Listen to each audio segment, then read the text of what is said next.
Qual é a sua impressão das polêmicas de hoje, diplomáticas entre o governo brasileiro e Israel? Olha, é uma coisa que fatalmente ia acontecer pela natureza. No primeiro momento, o governo brasileiro foi extremamente moderado. O governo brasileiro não achava que a situação ia chegar a tanto. Quem acompanha melhor a situação, olhando o que estava para acontecer, e a tempestade que já estava formada nesse retorno do Netanyahu ao poder, já suspeitava que algo muito ruim ia ocorrer. O governo brasileiro, costumo falar com a Rosa, inclusive aqui em off, a gente achava que o governo brasileiro estava numa postura muito amena quando os brasileiros estavam em Gaza ainda. E o governo brasileiro acreditou, sinceramente, que com a conversa, um diálogo com o presidente de Israel, que é o chefe de Estado, lá tem menos poder que o presidente do Brasil, o Lula falando diretamente, que ia conseguir uma liberação. A gente viu uma situação completamente diferente, com os brasileiros sendo retidos quase como reféns em Gaza. E a gente viu uma outra situação absurda, que foi a Mossad fazendo um jogo por dentro da nossa Polícia Federal para acusar alguns brasileiros de serem integrantes do Hezbollah, numa ação que até hoje nunca foi bem esclarecida. Esses brasileiros foram presos e, na época, quando isso estourou, até cheguei a falar, não tinha evidência nenhuma que aqueles brasileiros tinham qualquer relação com o Hezbollah, ou que o Hezbollah estaria planejando, por meio daqueles brasileiros, algum tipo de ação no Brasil.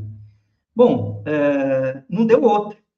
A situação é que Israel cria uma situação absurda do ponto de vista dos direitos humanos, num tema que não deixa de ser política interna para o nosso país, porque a gente tem uma gigantesca comunidade árabe, e além da gente ter uma gigantesca comunidade árabe, a gente tem uma grande quantidade de libaneses, e o Líbano está sob ameaça. Não estranhemos que o Líbano vá, daqui a pouco, ser atacado como Gaza foi atacado, né?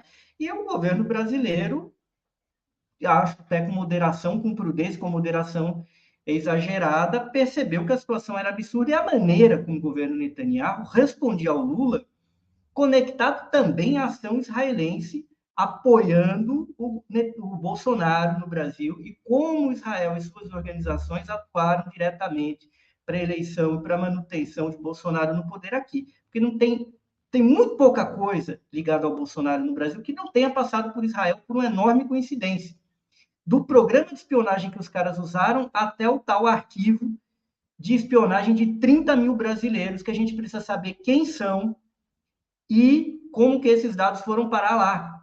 Então, a situação se tornou absurda porque o Netanyahu fez algo absurdo, criminoso, inominável, abominável, e porque a corda foi esticando pela maneira como Israel respondeu e por mais e mais como se comprovou que Israel interfere na política brasileira. Eu estou falando de um Estado aqui.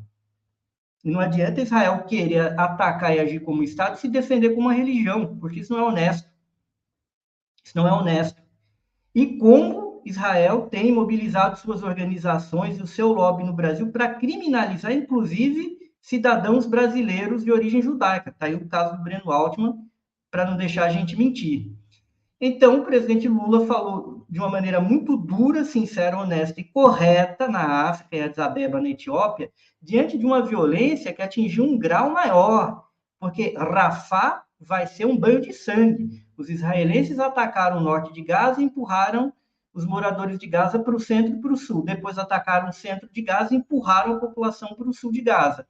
E agora, no sul de Gaza, eles não têm para onde fugir, a menos que o Egito abra a fronteira, e abra a fronteira para aquela população ir para o deserto, para aquela população ser debelada no deserto. Além de ser genocídio e limpeza étnica, conforme tipificado pelo direito internacional e pelo direito interno do Brasil, a gente está falando de limpeza étnica de uma população que vai ser jogada num deserto. E aí o Lula engrossou, porque mesmo o Lula sendo moderado, conciliador, ele teve de colocar aquela situação. E isso vai ficar mais claro que o Lula antecipou coisas que estão para acontecer, que esse massacre horrendo em Rafah, que está sendo programado para o Ramadã, o início do Ramadã, um mês sagrado para os muçulmanos, enquanto Israel está lançando ataques brutais contra o Líbano, que tem na mira um novo massacre. E mesmo uma parte da burguesia árabe do Brasil, muita, em grande parte libanesa, e que mantém relações no mínimo amenas com Israel, sabem a tragédia que está se avizinhando no nosso país irmão, que é o Líbano. Então, o Lula está inteiramente certo, o Brasil tem de romper relações com Israel, romper todos os acordos de cooperação e investigar que diabos foi essa interferência de Israel aqui, ligada à Lava Jato, ligada ao bolsonarismo. Esse assunto de segurança nacional para o Brasil se tornou um assunto de política interna. O Brasil tem de romper relações e acabou. E esse lobby israelense que existe aqui no Brasil tem de ser mais bem investigado. Como é que esse povo, organizado na forma de um lobby e nas suas organizações e movimentos, estão agindo baseados no Estado estrangeiro para perseguir cidadãos brasileiros, inclusive de origem judaica, o que comprova que isso não tem nada a ver, gente, com religião, com cultura, isso tem a ver com um Estado perseguindo, inclusive, brasileiros judeus que confrontam o seu interesse nacional. É essa a gravidade da situação. O Lula está completamente certo, tem de ir adiante em relação a isso. E que acabe-se toda hipocrisia aqui.